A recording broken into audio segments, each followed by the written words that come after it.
não. Começa a gravação, a pauta nossa de hoje não tem grandes diferenças, nenhuma grande reunião, porque nós temos a manifestação inicialmente do candidato ao governo, que é Altino Júnior, que aqui na tela aparece Altino Prazeres. É um prazer ter você aqui, viu, Altino? E depois vamos falar um pouquinho do PDL 22, que não tem nenhum novo encaminhamento, mas sobre ele a gente fala de confisco e candidatos, né? Depois, denúncias e outdoor dos deputados estaduais e federais que votaram sempre contra o servidor público e o serviço público. Por fim, uma troca de ideias sobre as eleições do próximo domingo, tá certo? Então, vamos começar com o Altino Prazeres. Altino, eu falo que você tem 5 minutos, mas você chega nos 10 tranquilamente, tá bom? Aí depois abrimos para algumas pessoas que possivelmente queiram fazer perguntas. Altino, com você. Tá bem, vocês estão me ouvindo bem, né? O Altino Prazeres aí é porque meu nome é Altino de Melo Prazeres Júnior. Aí Tá. eu tenho o sobrenome Prazeres, que sempre é motivo de alguma brincadeira. Para mim, até tem um bairro, uma região lá na região do Grande Recife, que é Prazeres, uma região lá. Mas é isso, ó. Primeiro eu sou o candidato a governador pelo PSTU, o número 16, e junto com a nossa companheira Vera, que é a candidata a presidente do país também pelo PSTU, uma companheira que trabalhou numa fábrica de sapatos, uma mulher negra, e a nossa candidata a vice-presidente é uma indígena, que é a Raquel Tremembé, que é pedagoga de uma tribo lá do Maranhão, que estava recentemente ainda brigando pela manutenção do seu território. Aqui eu sou candidato a governador e a nossa vice é a professora Flávia, que é da Brasilândia. E também a gente tem a candidatura para o Senado, que é 161, que é exatamente o Mancha, que é um metalúrgico aposentado da GM, e também a companheira Soraya, que é uma companheira de origem palestina, cuja principal batalha que ela faz é exatamente a luta dos imigrantes, em particular os palestinos, mas também os haitianos, os venezuelanos e tantos outros que chegam ao Brasil, africanos. E também a companheira Eliana, que é a nossa advogada de vários sindicatos e de vários movimentos populares. Veja, a gente resolveu lançar candidaturas. Tá, eu vou me apresentar um pouco também, já, né? Eu acho que essa é a ideia, né, o Gozzi? Eu sou metroviário, sou maquinista, operador de trem, há 27 anos. Também eu nasci em São Luís do Maranhão, mas saí de lá com 10 anos. Minha mãe era professora, meu pai bancário, e não como todos, mas uma parte dos nordestinos tentando melhorar de vida, a gente foi morar no Acre, na época, com 10 anos, até os 12, que era uma chance do meu pai ter uma pequena melhora lá. Ninguém queria ir para o Acre, até hoje ninguém quer ir muito, naquela época menos ainda, era difícil chegar. Mas a gente melhorou um pouquinho de condições para padrão de trabalhador mais pobre. Depois a gente foi para Pernambuco, e lá eu cresci, trabalhei em indústria química, fui operador de máquinas, e fui presidente do Sindicato dos Trabalhadores de Indústria Química no final dos anos 80, início dos 90, por 2 gestões. E também fui presidente do Sindicato dos Metroviários. A fábrica que eu trabalhava fechou, eu vim para São Paulo, e fui presidente do Sindicato dos Metroviários de São Paulo, e fui um dos coordenadores. Agora, 3 coordenadores, volta à presidência agora, né? Aqui no metrô de São Paulo. Talvez vocês tenham me visto aí, que no Banho Sindical viralizou bastante, foi aquela greve de 2020, que teve aquela entrevista com o Bocardi. E também daquelas greves das manifestações de 2013, ou mesmo as greves de 2014, na véspera da Copa. Então é isso, nós somos candidaturas da classe trabalhadora para enfrentar os grandes bilionários. Nossa proposta, o nosso projeto é um projeto socialista. Nós achamos que o Bolsonaro, obviamente, nós somos pelo Fora Bolsonaro. Vocês conversando aí, vocês deram vários nomes para o Bolsonaro, sei lá, tem gente que chamando de inominável, fazendo apologia ao filme lá que tinha qual é o nome daquele filme lá? Dos mágicos lá, como é que é? Dos magos lá, o Harry Potter, né? Que tem o cara que era o malvadão, que a turma chamava de inominável, né? Porque até chamar o nome dele dava azar. Então, o Bolsonaro seria esse inominável.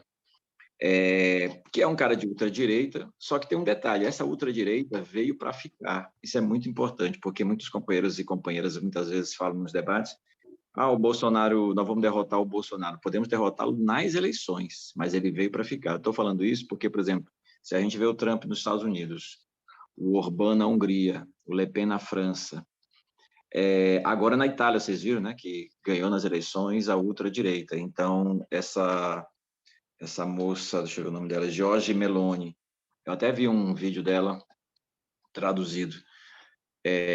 Qual é a lógica desses setores de ultradireita? Eles tentam colocar o tema da crise social nas costas de alguém, em particular dos imigrantes, em particular dos comunistas. Lembra, nesse sentido, muito também Hitler ou qualquer um desses grupos de ultradireita.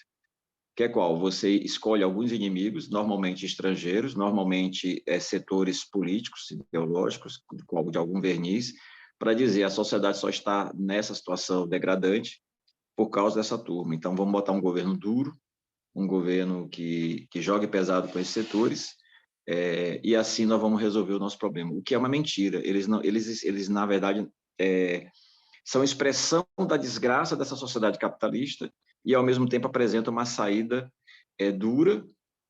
Não acho que todos são fascistas, porque fascista é uma qualidade, uma característica diferente, mas, de qualquer forma, são de ultradireita e tentam botar nas costas, principalmente dos mais oprimidos, dos setores mais pauperizados, a culpa. Aí pode ser qualquer um, pode ser pauperizados. Na época do Hitler eram os judeus, eram os comunistas, eram os gays, eram os LGBTs, e assim vai. Na Itália, o discurso dessa Giorgia Meloni vai no mesmo sentido. A culpa aqui é dos imigrantes, a culpa aqui é que dão muitas liberdades, a culpa aqui... então, ela tenta colocar como se o problema da Itália e da sociedade mundial fosse essa, e não no capitalismo. Ao mesmo tempo, eu vi aí que vocês conversando, não sei se todos, mas uma parte importante estão apoiando o Lula, o PT, nas eleições. Eu sou aqui uma voz, então, possivelmente discordante desse processo, que nós não temos acordo também. Eu já vou limpar o tema do Ciro Gomes, que obviamente também não tem um acordo com o Ciro Gomes. O Ciro Gomes também é um projeto patronal burguês, é um projeto que a gente chama de... que é um setor da burguesia ou de setores que defendem manter o sistema como está, que eles defendem o que a gente chama de nacional desenvolvimentismo. A pergunta, depois eu posso até contar historinhas aí das fábricas de São Paulo, tem várias histórias interessantes, mas tem uma pergunta anterior, de onde ele vai achar essa burguesia desenvolvimentista para a gente desenvolver o país e ajudar, assim, os trabalhadores de conjunto. Isso não ocorreu na nossa história. Até apareceu um setor ou outro, mas, na verdade, a burguesia nacional, pela sua característica de fundação, vamos dizer assim, ela aceitou ser uma sócio minoritária das multinacionais, das grandes empresas. O Lula, na nossa opinião, ele também apresenta um projeto, do ponto de vista da economia, por exemplo, um projeto liberal que possa fazer algumas concessões para os trabalhadores, mas que isso já foi feito no governo anterior dele e nos 2 mandatos, também no mandato e pouco da Dilma, e no projeto que apresenta agora também. Não é à toa que ele botou o Alckmin como vice, não é à toa que ele procura o Meirelles para poder estar bem alinhado com o mercado. O projeto do Lula não vai ser enfrentar os grandes bilionários e essas multinacionais, pelo contrário. O projeto é basicamente derrotar o Bolsonaro e a ultradireita, é basicamente isso. Então, muita gente... eu fui do PT lá atrás, no passado, o ideal que tinha de que o PT poderia fazer uma grande mudança social, isso ninguém acha mais que vai ocorrer. O máximo que vai manter uma certa estabilidade democrática, vamos dizer assim, dentro desse sistema burguês, mas não vai mudar profundamente nenhum dos grandes problemas da sociedade. Estou falando isso porque, com a crise econômica mundial e que está colocado para nós, infelizmente, nós podemos nos ver numa situação em que, em algum tempo, o governo do PT vai entrar vamos dizer assim, vai ficar menos popular, e isso possa levantar de novo a mesma ultradireita, que pode ser a figura do Bolsonaro, podem ser outras figuras. Mas o pior que isso, os graves problemas da classe trabalhadora não se resolverão, e isso também vai criar algum grau de mobilização em algum momento. Aí vamos ver como é que vai ser. Aqui no estado de São Paulo, aí vocês estavam brincando aí, né? O Tarcísio, que não sabe onde mora, quer dizer, ele não mora aqui, né? Na verdade, era só Foi engraçado que a repórter, quando a gente vê o vídeo da repórter, na verdade a repórter não estava nem com malandragem, ela perguntou honestamente, pô, mas se você, pelo menos eu achei, né, na pergunta, e ele se perdeu, né? E aí falou que mora perto de perto de uma escola, porque todas as urnas em geral são perto de uma escola, de resto ele não sabia mais nada. É uma coisa ridícula. O Rodrigo Garcia é o que a gente conhece, né? É o fruto do PSDB do Dória. Eu já vou dar já deu 9 aqui no meu cronômetrozinho, eu vou parar um pouquinho aqui. Mas aí também tem um Haddad, que aí repete, na minha opinião, a mesma lógica do PT nacional. Eu que estive nas manifestações de 2013, por exemplo, contra o aumento da passagem, que a gente era o único sindicato, na época eu era o presidente do Sindicato dos Metroviários, que defendia também a luta contra o aumento da passagem e a redução da tarifa rumo à tarifa zero. Então, a gente enfrentou naquele período o Haddad prefeito, o Alckmin governador. Na nossa lógica, também não tem como apoiar essa candidatura. É isso, nós somos uma candidatura que defende, aí eu acabei falando do que os outros são e o que a gente não concorda, e depois, no contempo, aqui eu posso expressar algumas coisas que a gente propõe. Por exemplo, a gente taxar mais os grandes bilionários, revogar todas essas reformas que foram contra os trabalhadores. No caso aqui de São Paulo, reestatizar a linha 4 e 5 e a linha 8 e 9, que foi privatizada através daquele modelo de parceria público-privada, que para nós é uma grande tragédia, e assim outros temas. Mas para não extrapolar muito tempo, eu vou dando uma parada aqui e a gente vai conversando, tá bem?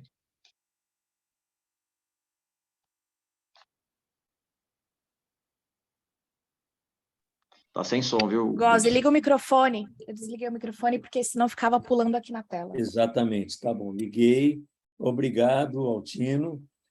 O Milito já levantou a mão, mas eu vou começar. Como eu estou aqui no comando, falar, então eu sou o primeiro. Brincadeira, viu, Milito? Mas eu vou começar primeiro dizendo que muitas das coisas que você colocou estão na cabeça de muitas pessoas que estão aqui presentes.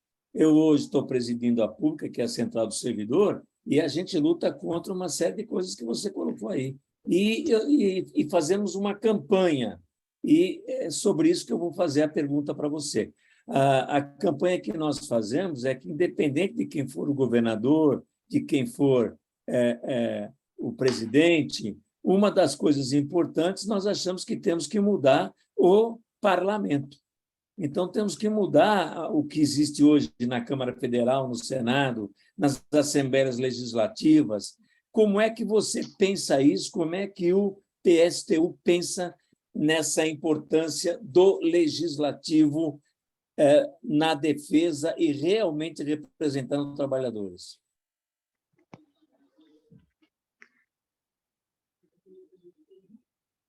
A ideia é que eu já vá respondendo uma a uma, né? Então tá bem. É isso, né, Gozi? Pode, acho melhor, né? Se quiser, eu passo para os outros também. Vocês que Então, sabem. vamos passar e você responde os 3 primeiros. O Milito, depois o Aldo. Milito.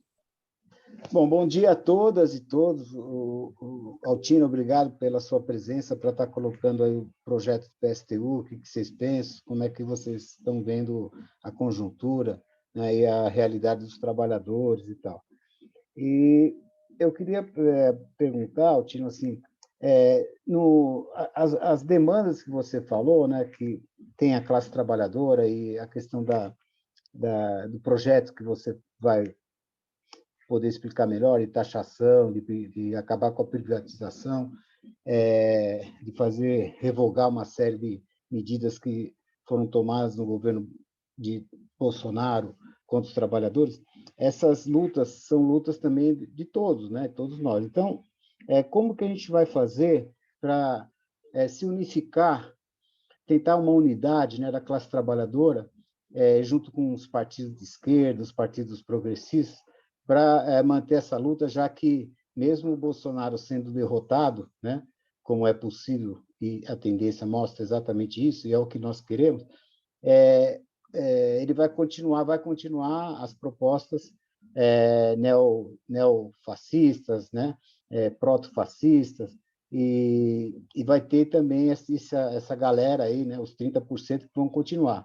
A gente tem visto isso nos Estados Unidos também, né, o trumpismo continua, né, e as ações dos trumpistas continuam, mesmo sendo o Trump não sendo o presidente, né? E aqui deve ser mais ou menos essa história. Então, como que a gente cria uma unidade dos trabalhadores e dos partidos de esquerda contra isso.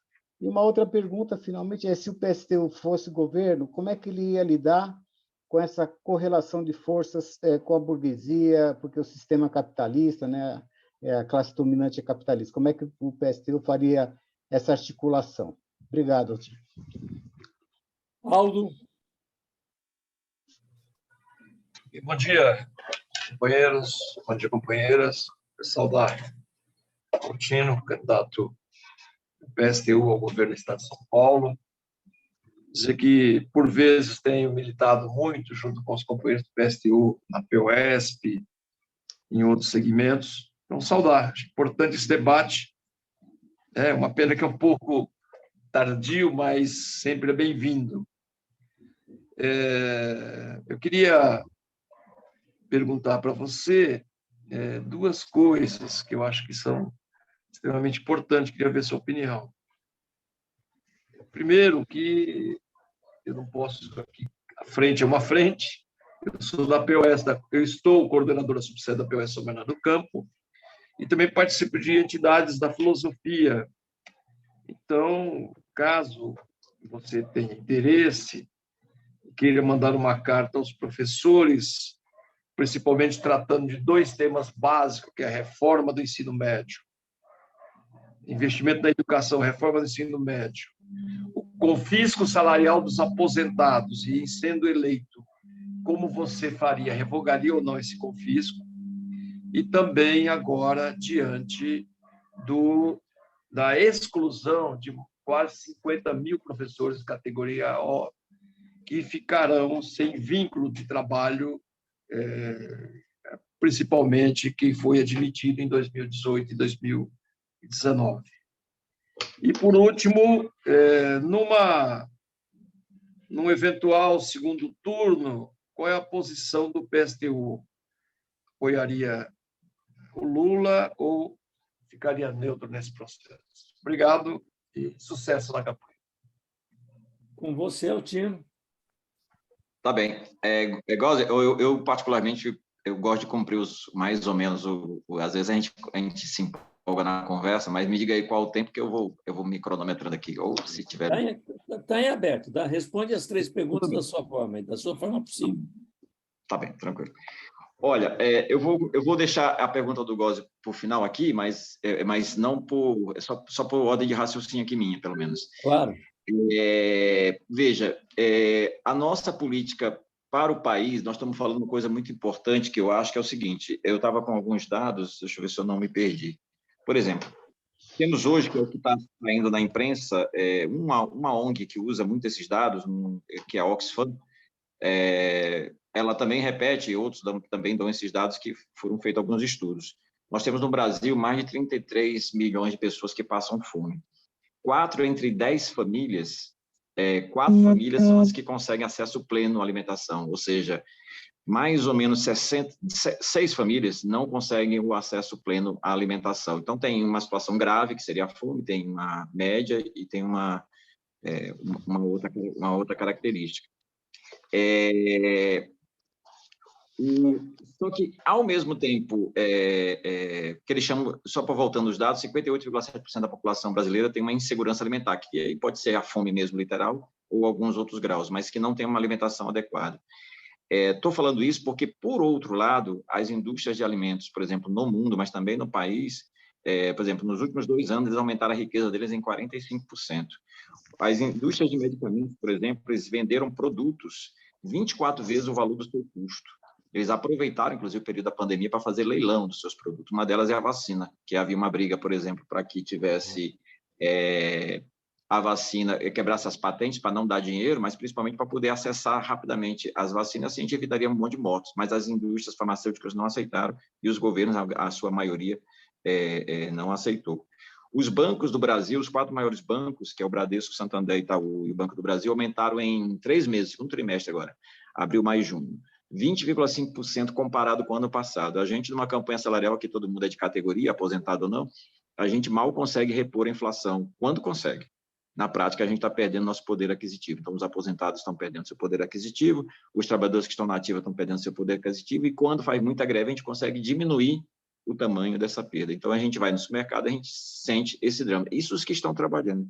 Se você levar em consideração que 55% da população de São Paulo que pode trabalhar estão desempregadas ou subempregadas, e os 45% que estão trabalhando de carteira assinada, uma parte importante é 1, 2 salários mínimos, aí você vê o tamanho do sofrimento, da desgraça nossa. Então, nesse sentido, nós estamos falando o seguinte, ou você tem uma política efetiva de taxar os bilionários, de confiscar, expropriar, tem um termo de Marx que eu gosto, que é vamos expropriar os expropriadores. Os grandes empresários expropriam a riqueza dos que trabalham, e a nossa política é exatamente expropriar esses grandes expropriadores. Eu estou falando que este projeto vai na contramão dos diversos projetos que mantêm a situação como está, com um grau para lá, para não ser exatamente os grupos de ultradireita, mas que não pretendem, não tem como política mexer nessa situação. Eu estou falando, se for isso, e na minha opinião, as propostas do PT, do Ciro Gomes, os principais candidatos, ou mesmo a moça lá do MDB, não vai resolver os graves problemas da classe trabalhadora.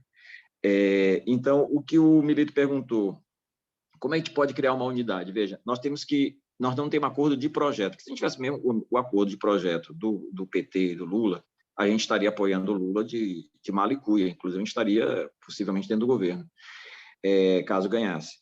Nós não temos acordo com um projeto, que na nossa opinião, o projeto é de manter esta situação como está.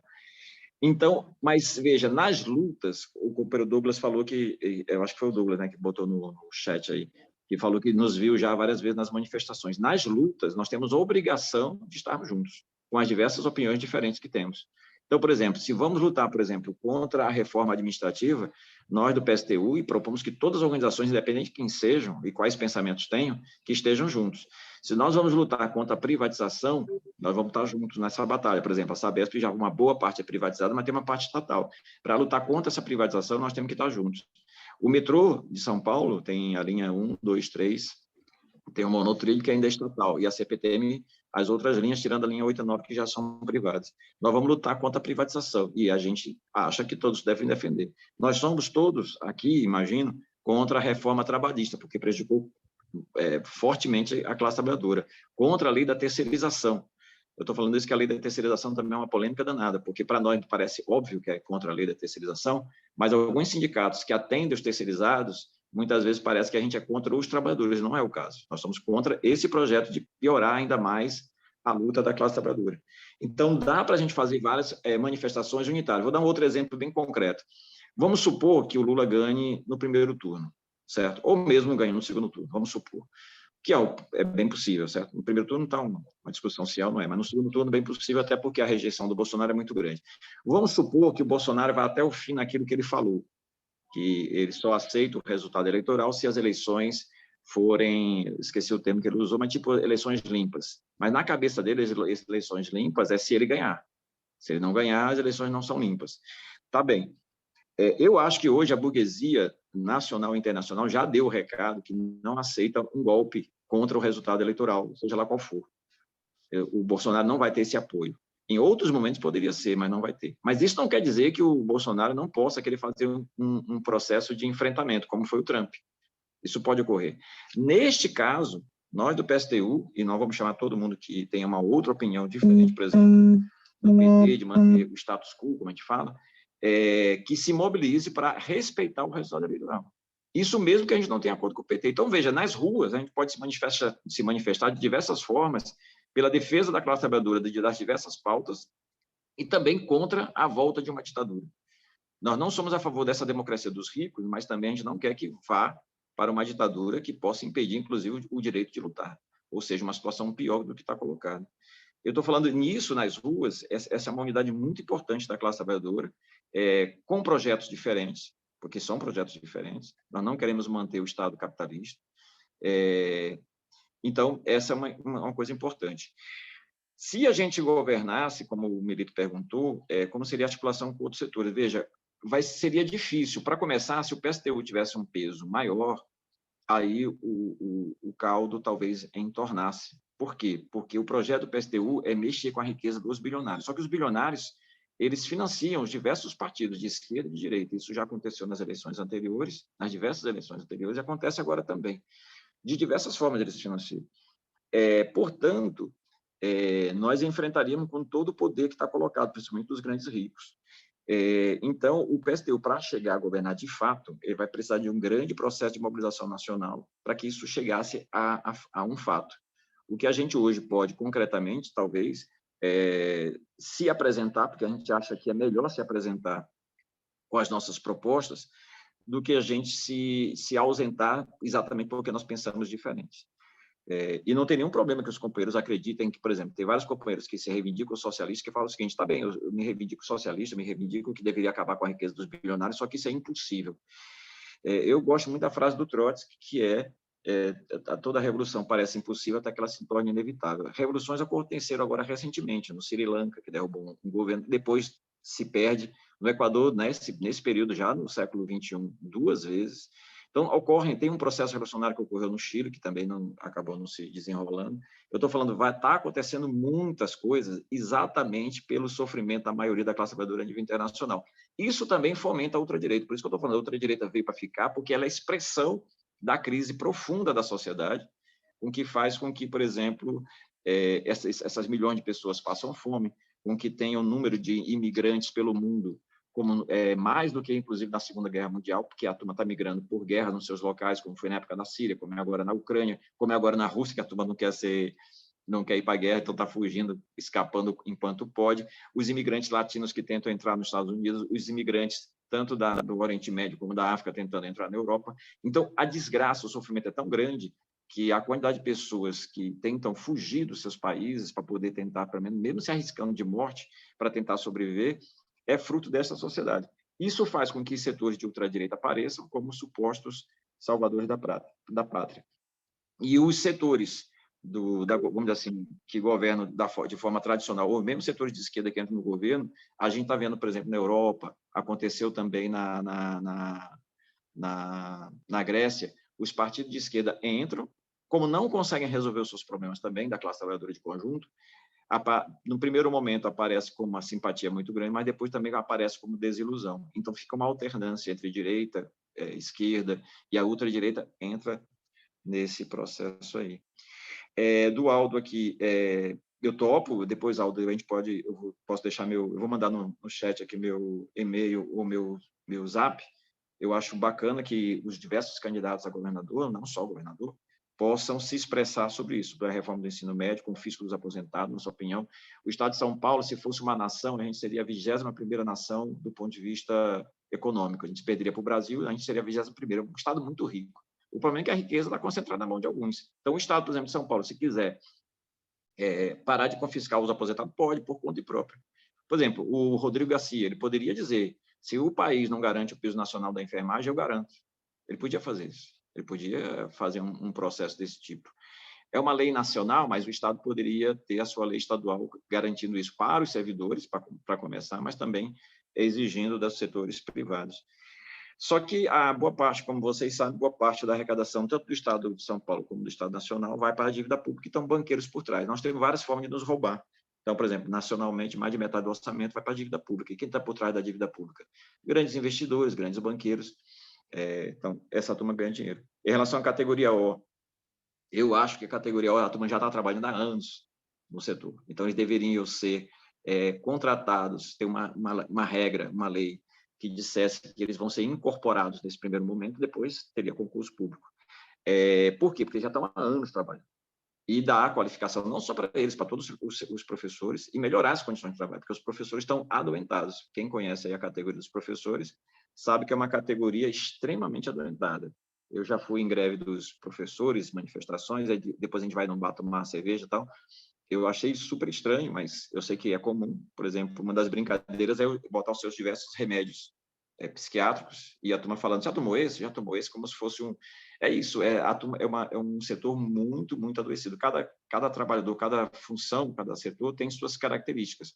A dos professores é um adoecimento muito grande exatamente por isso, porque dão aula para uma quantidade de alunos muito grande, não tem as condições necessárias e é um sofrimento muito grande. professor jovem entra achando que vai mudar o mundo através da educação, aí depois acha que a educação não serve para nada, então vai do tudo para o nada. Isso cria um desespero muito grande. No segundo turno, o PSTU vai debater. Nós não temos acordo com o projeto, vou repetir aqui, nós não temos acordo com o projeto do PT de governar junto com a burguesia, junto com o Alckmin, junto com o Meirelles, com essa turma toda. Nós não vamos apoiar o governo, nós não vamos entrar no governo. Nós podemos, taticamente, votar no segundo turno se a gente achar que tem risco essa democracia dos ricos. Porque essa democracia dos ricos ainda nos dá alguma garantia de lutar, de expressar, de dizer a nossa opinião do que é uma ditadura. Se houver esse risco, a gente vai fazer uma avaliação. Na última eleição para presidente, a gente fez isso, a gente votou no Haddad, mas votar no Haddad não é apoiar o Haddad. A gente fez isso. Então, nesse segundo turno, nós ainda estamos aguardando para fazer uma avaliação após o segundo turno. Do GOSE, do Legislativo, vou dizer para você, por exemplo, no Senado, nós temos uma candidatura coletiva, que é o Mancha, já falei, a Soraya e a Eliana, advogada. A nossa proposta para o Senado é uma das propostas que eu até brinco com os companheiros, que é uma das propostas mais diferentes, talvez, porque os nossos candidatos ao Senado propõem o fim do Senado. Porque o Senado, na verdade, é uma Câmara, um setor que vem depois, que, na verdade, é um filtro para poder evitar mudanças maiores que passam com os deputados. Nós teríamos que ter um controle da riqueza dos parlamentares, que é uma coisa que, vira e mexe, eles estão tentando tolher. Então, por exemplo, o controle das suas transações bancárias, da sua riqueza, dos seus familiares, porque não pode ser que um cara entre como parlamentar e depois vire um grande rico. Isso, infelizmente, acontece também quem dirige o Estado. Então, tem que ter um controle dessas condições. E também ter um salário equivalente a um salário de trabalhador comum. A gente também brinca que, por exemplo, se o governo do Estado, os deputados ganhassem salário de professor, de duas a uma, ou o professor ia melhorar de salário, ou eles iam tentar acabar com a lei, mas eles não iam querer ganhar menos que isso. Então, são condições, e também garantir, por exemplo, que nas eleições, os diversos candidatos que têm opiniões diferentes possam se expressar. Então, essa democracia também nem é tão democrática assim. Por exemplo, tem várias pessoas que nem sabem que eu sou candidato a governador. Por quê? Porque não aparece na TV, naquele horário eleitoral gratuito, porque a gente está com zero, porque a gente não tem parlamentar no governo federal. Desculpa, no Congresso Nacional. Aí aparece, de vez em quando, alguns canais acabam nos mostrando um pouquinho, uma vez por semana, eles mostram os principais candidatos todos os dias, e a gente uma vez por semana, pelo menos a Globo está fazendo isso, porque a gente estava pontuando com 1%. O que para nós é muito importante. Mas, de fato, é uma democracia feita para os ricos. A gente teria que mudar essas regras para que pudesse, de fato, ter uma liberdade de opiniões e as pessoas poderem escolher suas diversas opiniões. Seria isso. Volmer está inscrito, então, Volmer, com você. Tino, muito obrigado pela presença, pelo apoio à frente. Nosso pessoal é bastante lúcido. O que você colocou, dá para perceber que você tem uma visão bastante ampla da situação política econômica mundial, né? E muitas coisas que eu iria colocar, você já fez na resposta para o Milito Áudio Goz. E, de qualquer maneira, eu teria um questionamento a fazer com você, para ouvir a sua opinião, sobre a questão do voto útil. Parcialmente você tocou, mas essa questão do voto útil, porque é realmente complicado. Participei de uma discussão e eu vi que a coisa não é tão simples quanto parece. Um segundo momento é que esse pessoal do Robin Hood e as avessas, que tira o pobre para dar para os ricos, como o Alckmin fez, o Dória fez aqui em São Paulo, esse pessoal está tão equivocado que esquece que o capitalismo, para sobreviver, também precisa de o trabalhador ter um salário, porque, afinal de contas, ele compra mercadorias. E o capitalismo está nessa base. A despeito, você já declarou um socialista, veja, isso aí é uma coisa que está na raiz, né? Eu represento aqui o Sindicato dos Diretores de Escolas Públicas. Nós somos apartidários pelo nosso estatuto, mas somos políticos na essência pela nossa vivência e pela nossa condução da profissão, principalmente para poder atender os mais pobres, os alunos. Eu fico por aqui porque você já me contemplou. De qualquer maneira, parabéns, eu acho que você tem uma visão que corrobora. Podemos até fazer uma série de discussões, mas é aquele negócio, né?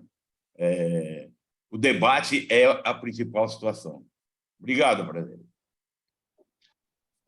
Com você, Altino. Tá bem, o voto útil, para mim, é um tema muito interessante, porque, veja, a própria palavra, eu vou usar o termo da palavra aí, o que é o voto útil? Útil para quem? Eu estou falando isso porque, veja, normalmente o voto útil já está na cabeça de todo mundo, é você votar naquele que tem mais chance de ganhar, para que a pessoa possa ganhar, para quem você concorda mais ou discorda menos, e assim ter um resultado eleitoral. Eu vou dizer para vocês o que a gente pensa. Veja, nossa visão de sociedade é que nesta sociedade capitalista não tem saída para nós. Nesta sociedade capitalista, infelizmente, essa quantidade de pessoas que estão com insegurança alimentar grave, que a gente chama de fome, são 33 milhões, de insegurança alimentar de conjunto, aí é um grupo maior, que tem a média, tem não tão mais amena, vamos dizer assim, mas todas com insegurança alimentar. Eu dei um exemplo num debate que teve no Sindicato dos Metroviários na quadra, que estava cheio de gente no dia, que não sei se vocês viram, mas acho que foi tinha um garoto que apareceu, acho que foi esse final de ano, fiquei com dúvida do ano, mas um garoto no Maranhão que pegou uma árvore de Natal contorcida, assim, meio destruída, de 30 centímetros, e limpou e estava arrumando ela, porque ele achou muito bonito e ele gostaria de ter uma árvore de Natal. E um fotógrafo tirou, e aí viralizou a foto do garoto no lixão, com uma árvore de Natal, tentando arrumar. Depois foram tentar descobrir quem era o garoto, a família e tal. Descobriram que o garoto estava nesse lixão com a mãe, e a mãe já era, quando era criança, também daquele lixão com seus pais. Então, na verdade, eram gerações de pessoas naquele lixão no Maranhão. Estou falando isso porque quando você vê isso, na verdade, o que representa essa história?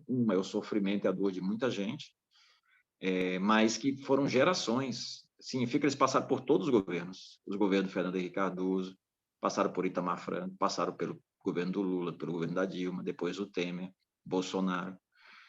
Então, significa que para uma turma gigantesca, o sofrimento é tão grande que, independente de quem ganhe, o sofrimento não vai se resolver. Muito pelo contrário. E, infelizmente, diante da crise econômica mundial, quem está trabalhando também vai sofrer muito, porque são essas reformas que vão tirando nossos direitos, vão confiscando até do aposentado, porque o aposentado, eu também tenho o maior desejo de me aposentar, mas todo mundo sabe que depois que se aposenta, também sofre, porque às vezes quando você mais precisa, você menos tem condições e o seu rendimento não corresponde aos fatos, então não acompanha a inflação, então você não consegue fazer as mesmas coisas de antes, além de agora inventarem vários confiscos. E tem privatização, tem terceirização, os nossos filhos, quem estiver trabalhando, vai passar agora por várias dificuldades. Dificulta a organização do mundo do trabalho, então às vezes uma mesma empresa tem terceirizados, tem subterceirizados, na saúde aí tem federal, estadual, municipal, tem os terceirizados, tem as diversas OS. Então, até para mobilizar um setor inteiro, não é tão simples assim. Então, isso também vai desmobilizando. Estou falando isso porque, veja, para nós, a saída, o nosso projeto do PSTU é um projeto de uma revolução socialista. A revolução socialista está para amanhã? Não está para amanhã. Mas você precisa dar um passo importante, que é dizer que você não concorda com essa sociedade, você não quer retroalimentar esta sociedade capitalista. Por isso que nós não temos acordo nem com o PT, nem com o PCdoB, e com o PSOL, que resolveu entrar de malicuia agora nesse projeto, mas nem com o do Bolsonaro, nem com os outros, que são, obviamente, mais visivelmente mais capitalistas. Então, veja, para nós, o voto útil é aquele voto que possa nos ajudar a fortalecer uma ideia de que nós precisamos, se quisermos resolver o nosso problema, de fato, tirar a riqueza dos bilionários, que não são muitos. Não sei se vocês viram os dados da Oxfam também, eles falaram lá, deram uns dados, informações, que os 10 maiores bilionários do mundo, eles detêm uma riqueza equivalente a 40% da população mundial. Isso significa 3,1 bilhões de pessoas. É inacreditável que 10 pessoas possam ter uma riqueza equivalente a 3,1 bilhões, dos mais pobres, obviamente, né, do mundo. Então, na nossa opinião, é uma ilusão e é ruim para a classe trabalhadora a gente alimentar essa ideia de que unir grandes empresários, grandes patrões, os que foram os grandes governantes do país, aqui com a gente, com os trabalhadores, com o movimento sindical, com aqueles que lutam por outra sociedade, ou pelo menos lutam pelos seus direitos, pelo menos, que a gente possa achar que tem interesse comum. Eu estou falando isso porque lá atrás, no passado, o PT tinha um slogan, que eu fui do passado, lá em Pernambuco, que era peão que é peão não vota em patrão. Hoje, isso foi por ralo faz tempo. Eu até brinco que se tem um slogan do PT hoje, é peão, se junta com o patrão, se junta com o Alckmin, se junta com o Henrique Meirelles. Essa é a lógica. E o raciocínio é para poder governar, senão não vai conseguir. Tá bem, mas o problema é que esse projeto vai se alimentando, esse projeto vai se fortalecendo. Então, nesse sentido, para nós não é um voto útil. Para nós, o voto útil é aqueles que votam por uma outra sociedade, por isso que a gente se apresenta na candidatura. No segundo turno, aí nós vamos avaliar do ponto de vista do risco para a democracia, essa democracia que é uma democracia de ricos, mas pelo menos que nos permite, diferente da ditadura, que possa nos colocar em uma situação muito mais complicada. Então, nós vamos ver no segundo turno, vamos avaliar, vamos discutir isso. Mas de projeto, nós não temos acordo com esse projeto. Então, para nós, o útil é útil para quê? Útil para ter governantes que se juntam com a burguesia, para nós, esse voto pode ser útil, mas para nós, útil para defender o socialismo, ou pelo menos para começar a ganhar uma parte da juventude, uma parte dos trabalhadores, inclusive dos mais velhos, que experimentaram várias coisas no país, a gente começar a dar uma certa consciência de classe, uma consciência de que nossos interesses são opostos, são antagônicos aos dos grandes empresários. Para nós, o voto útil, nesse caso, seria votar, por exemplo, no PSTU, ou no Polo Socialista Revolucionário, ou outras candidaturas que possam pensar nesses mesmos termos. Então, assim que a gente entende o voto útil. Muito bem, Altino, muito obrigado. Agradeço em nome de todos que estão aqui da Frente Paulista e digo a você que é muito importante quando a gente ouve aquilo que você colocou, porque traz ideias, traz debates, né? Você foi muito claro nas suas colocações e isso, para nós, com certeza, é muito importante. São coisas que você colocou que nós temos que realmente discutir aqui na frente. E, por isso, esperamos que você, em outros momentos, fora eleição, fora tudo, volte aqui e a gente continue grandes debates a respeito do Brasil que nós queremos construir. Que Brasil é esse? Claro que o de hoje não serve para nenhum brasileiro, mas aonde nós queremos chegar e como chegar. Altino, muito obrigado. Fica aí o último minuto para as suas colocações finais. Tá. Primeiro, agradecer aí a oportunidade. Eu acho muito bom, mesmo com opiniões diferentes, que dar essa oportunidade, eu acho que isso é o mínimo que a gente espera da democracia, e quem pode fazer isso são os trabalhadores, principalmente. Então, agradeço aí ao Gloss e aos demais companheiros e companheiras que nos permitiram fazer isso, também nos ouviram. Deixei meu zap aí para vocês no chat. Aí o companheiro que falou da carta, seria bom, seria interessante, porque eu acho que quanto mais candidatos fizer cartas defendendo a classe trabalhadora e os seus projetos, isso é importante para fortalecer esse processo de luta. E também, quem quiser entrar em contato por algum outro tema, a gente fiquem à vontade, eu tenho o maior prazer em falar, ouvir, conversar. Às vezes eu não respondo na hora, porque realmente meu zap, além dos diversos grupos, que são coisas gigantescas, não tem como, mas na medida do possível eu acompanho aí. Gente, obrigado aí pela atenção. Aqui é a candidatura do PSTU, nossos números é o 16, o contra burguês, né? E é isso, a gente pede o apoio, pede um voto, nesse caso, o nosso voto útil para a defesa do socialismo, útil para enfrentar a riqueza dos bilionários. E mais uma vez, também, quem quiser também nos acompanhar nas redes sociais, estamos aí, tem o site do PSTU, as nossas coisas aqui, e eu sempre marco também, que eu sempre esqueço, o Instagram nosso é Altino Prazeres JR, no Instagram, no Facebook é Altino PSTU, Twitter também. E é isso, mais uma vez, obrigado, vamos juntos na luta, nós vamos nos encontrar também depois das eleições nas diversas lutas, contra o Bolsonaro, contra a ultradireita, mas também para defender os nossos interesses da classe trabalhadora, por exemplo, o tema da passagem, o tema da contra a privatização, em defesa das diversas pautas, em defesa dos aposentados, essas reformas administrativas, a reforma trabalhista, esse teto do gasto, né, e a lei de responsabilidade fiscal. A gente gostaria que tivesse uma lei de responsabilidade social. que garantisse primeiro o amparo à sociedade e não para beneficiar um punhado de grandes empresários. Então é isso. Mais uma vez, obrigado. Valeu. Obrigado, Altino. Nós vamos continuar nossa reunião aqui. Fique à vontade, tá bom? O Gozzi. Pois não, Aldo. Eu queria só ver se é possível, visto que foram apenas 2 candidatos ao governo que participaram das atividades aqui na frente, seria possível disponibilizar a gravação da fala deles e o inteiro teor da exposição deles. Sim. Aí já a resposta da Raquel. É só mandar um aviso lá para a Raquel, onde ela manda, e ela disponibiliza assim, sem nenhum problema. Obrigado. Tá bom? Resolvido. Eu vou ter outras atividades agora, eu agradeço e obrigado a todos aí, mais uma vez. Altino, um agradecimento nós é que fazemos. Obrigadão. Tchau, um abraço. Tchau. Pessoal, vamos entrar agora no ponto 2, PDL 22, confisco e candidatos. Eu quero primeiro dar um alô que a gente colocou os candidatos que votaram contra os servidores novamente aí no grupo, tá bom? É só, quem ainda não tem, é só apanhar lá. Sobre PDL 22 e confisco, nós tivemos uma reunião de servidores do Judiciário, né? Na verdade, foram do Judiciário com o Gianazzi. Apresentamos até uma pauta para o Gianazzi. Eu queria que o Milito, se possível, falasse sobre isso. Pode ser, Milito? Posso falar rapidamente. Até fizemos um relatório, um relato, né, da reunião.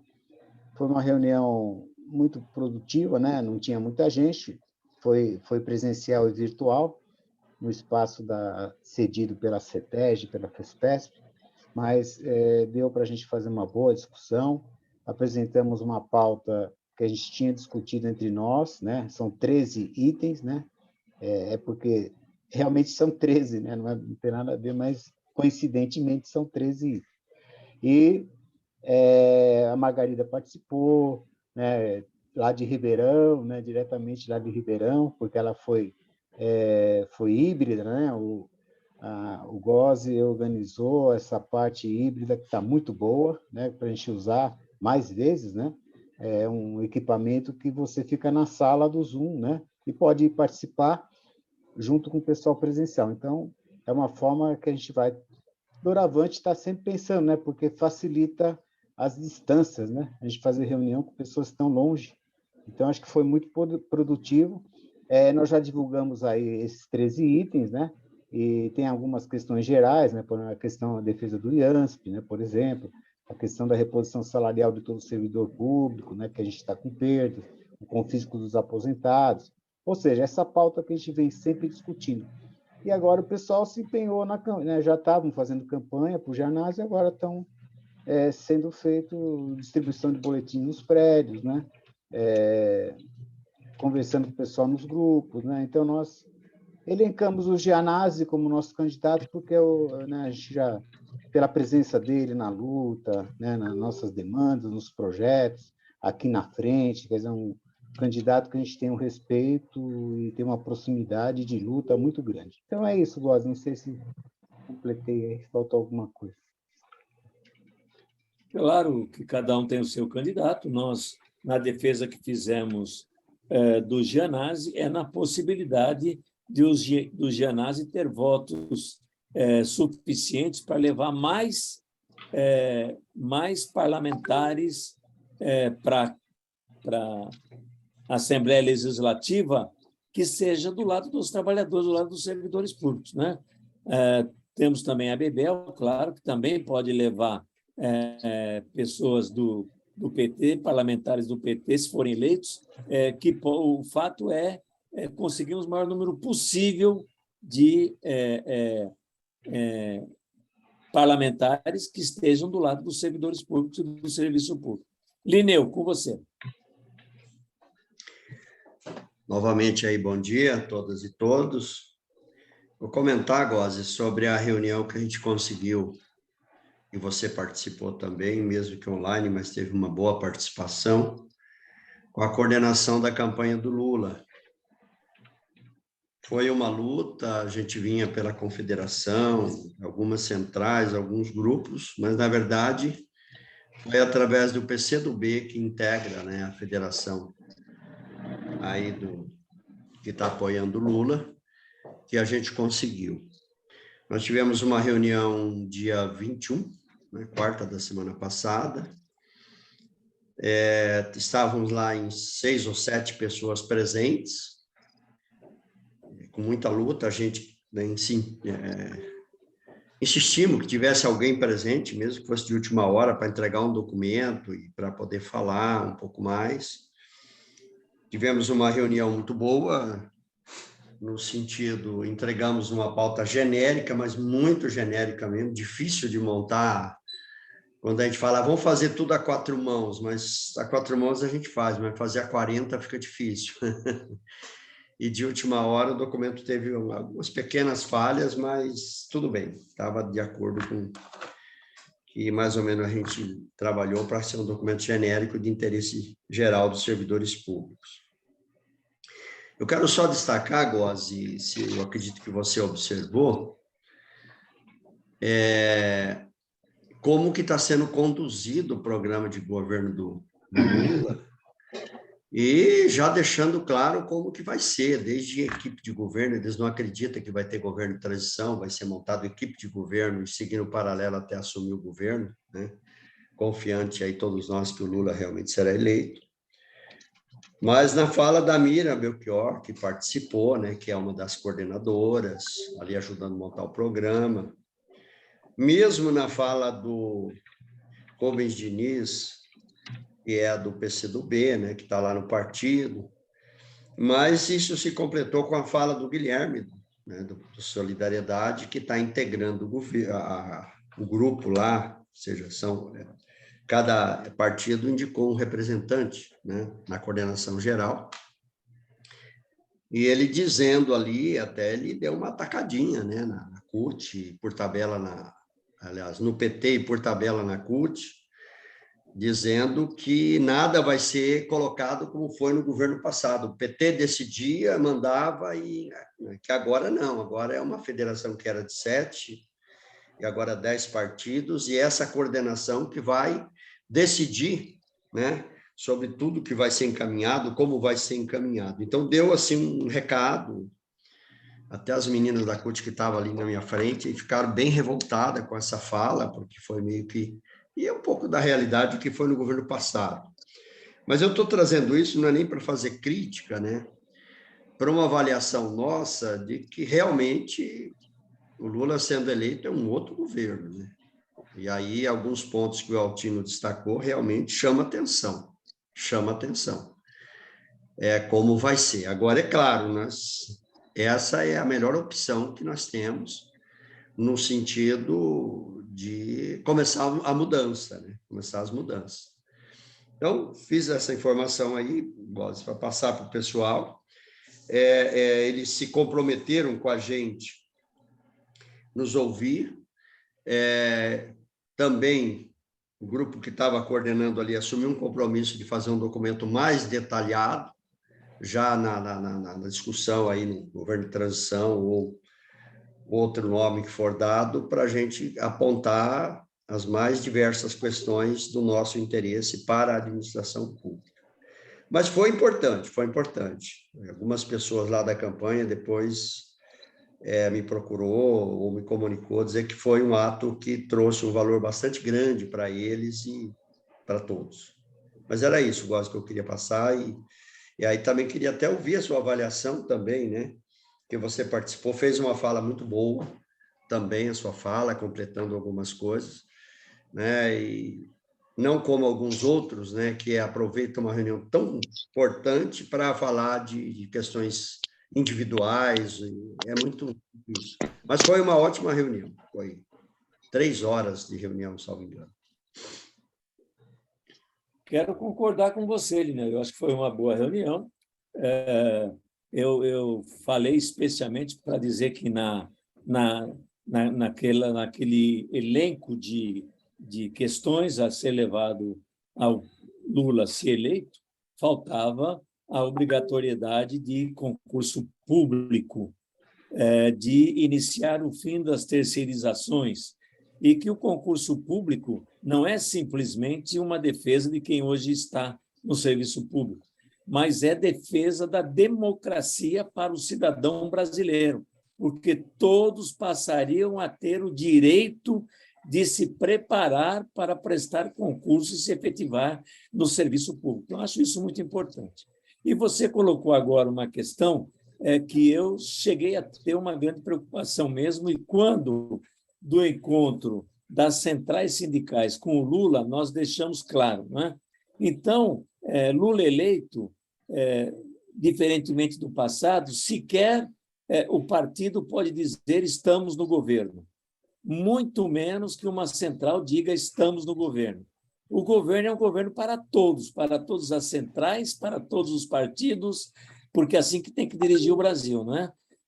Com os prós e com os contras. E nós ficamos até contentes com uma notícia que depois nós descobrimos, que uma central, vou ser claro, que é a CUT, dias antes do encontro com a CONCLAT, chamou o Lula na CUT para apresentar um projeto da CUT sobre o governo, e o Lula disse que preferia um projeto que viesse em nome de todas as centrais e de todos os sindicatos, etc. E tal. Achei que isso foi um passo enorme de diferença do passado do Lula, um passo enorme para frente, e realmente nós nos organizamos, inclusive com a CUT, com todas as centrais, e entregamos para ele um projeto, que é o projeto do CONCLAT sobre os trabalhadores, tanto da iniciativa privada quanto do serviço público. Tivemos uma participação, portanto, das centrais que têm trabalhadores da iniciativa privada e das centrais que têm trabalhadores do serviço público, né? Inclusive e especialmente a pública. Então, eu acho que é um novo momento. Se fosse no passado, eu sempre fui contra essa questão de voto útil, que era voto útil para eleger alguém. Agora é voto útil para evitar que alguém seja eleito. É para evitar que o fascismo continue, entendeu? Então, por isso, o voto útil hoje eu defendo. Eu acho que é muito importante. É difícil dizer sou democrata e não sou pela democracia, portanto, a democracia hoje está dependendo do voto útil. Em São Paulo tem uma preocupação ainda maior, porque se o Lula ganhar como presidente nacional e o Tarcísio, porventura, venha ganhar em São Paulo, que eu espero que não aconteça, vai ser uma base do fascismo e do bolsonarismo a partir do estado de São Paulo, o que será terrível, né? O que será um avanço do bolsonarismo para ocupar lugares e momentos que a gente não quer mais que ocupe. Era isso. Está aberto para quem quiser se manifestar.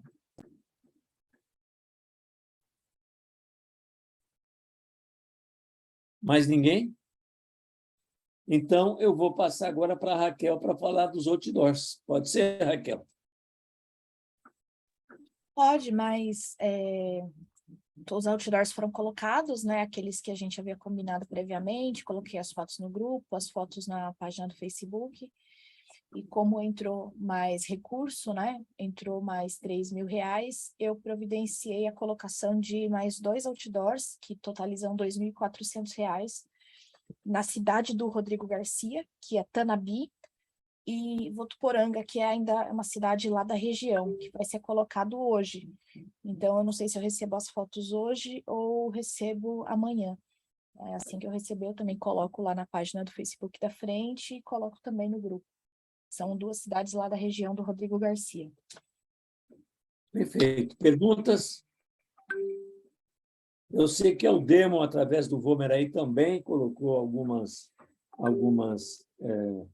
não sei se foram outdoors ou se foram, pelo menos, cartazes aí em alguma cidade. Vomer quer se manifestar? Colocou outdoor, nome da Demo. Ele mandou no grupo. O Demo, através da diretoria executiva do Conselho, achou por bem que também nós deveríamos nos manifestar junto com a frente, como fizemos, mas também a própria Demo. Colocamos outdoor em algumas cidades já, e colocamos também publicação nos jornais locais. e tanto que hoje nós temos uma reunião, vai ser online, para tratar dessa última semana, para ver se o pessoal coloca mais ainda, até em jornal pequeno, não há problema nenhum, mas para ver se a gente abrange uma boa parte do estado de São Paulo. Tem locais como Votuporanga, que vai ter coisas da frente, coisas da UDEMO, mas é tudo somatório, então não tem problema nenhum. Mas é uma coisa escolhida pelo sindicato e, felizmente, tem dado certo e estamos conseguindo. Até na Baixada Santista já foi colocado, inclusive, a única coisa que ficou embaixo daquele mourão, infelizmente, aquele camarada lá. Então, mas, de qualquer maneira, aquele alerta que, no fundo, as palavras são diferentes, mas, no fundo, é tudo. Não vote em governador e deputado que votou contra aposentado. E tem uma revista também, tem uma revista que vai sair, eu preciso ver se já chegou no Aldamo, o Weekend, aqui de Guarulhos, é uma tiragem grande, e lá em Guarulhos nós colocamos um outdoor eletrônico, ficou passando. Eu vi. Então tá bom. Muito bom. Estamos juntos nesse trabalho. Alguém mais quer se manifestar?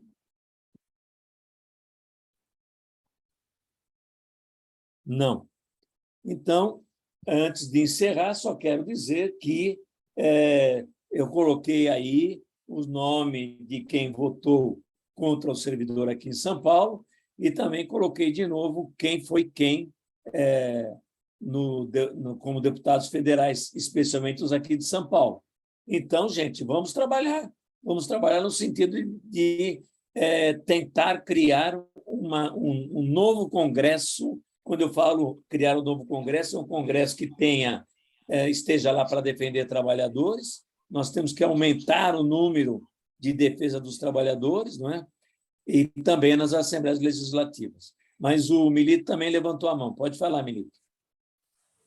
Não, eu só queria reforçar uma proposta que vem sendo discutida em vários grupos que estão apoiando aí, lógico, a candidatura do Lula e para tirar o Bolsonaro, no dia 3, né, que seria segunda-feira, a gente marcar uma manifestação para comemoração, caso ocorra a vitória no primeiro turno, evidentemente, ou senão vai ser adiado. Marcar na Paulista à tarde, né, ver se aí o Bose, o Linneu, ver com as centrais.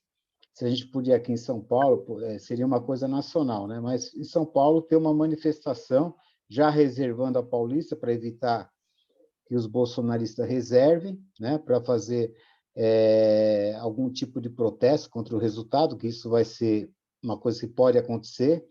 Eu acho que a gente tem que estar se manifestando, não no sentido de arrumar confusão, e nem queremos, mas de ocupar os espaços, né? Então, comemorar a vitória, ocupando espaços, caso, né, tenha sido o resultado no primeiro turno já a vitória do Lula, fazer uma comemoração, chamar os petistas, chamar todo mundo que está na luta e fazer uma grande manifestação na Paulista para mostrar que a gente está junto e que nós vamos estar lutando pela democracia, lutando contra o protofascismo. Então, é uma ideia, né, de ter, não sei se essa ideia já está bem, talvez já está tendo, já foi discutida, talvez em algum lugar, mas eu acho que seria bom a gente ter essa proposta de estar na segunda-feira, né, no dia 3, uma presença lá para fazer a comemoração, caso, né, seja vitorioso, e para fazer uma manifestação de contraponto mesmo às iniciativas que possivelmente terão de reação dos bolsonaristas contra o processo eleitoral, evitando qualquer confusão, mantendo segurança, e tudo isso é possível de fazer. Essa é a ideia, Cosi. Termino com a pergunta. Marcaremos reunião no dia 3, às 10 horas da manhã? Todos de acordo? Todos de acordo. Então, no dia 3, às 10 horas da manhã, ainda praticamente com a finalização da contagem dos votos, talvez tenhamos que deputados conseguimos eleger aqui em São Paulo, que deputados conseguimos eleger no federal, e também quem será o novo presidente, ou se teremos segundo turno, tá certo? Então, está marcado dia 3, às 10 horas da manhã, tá bom?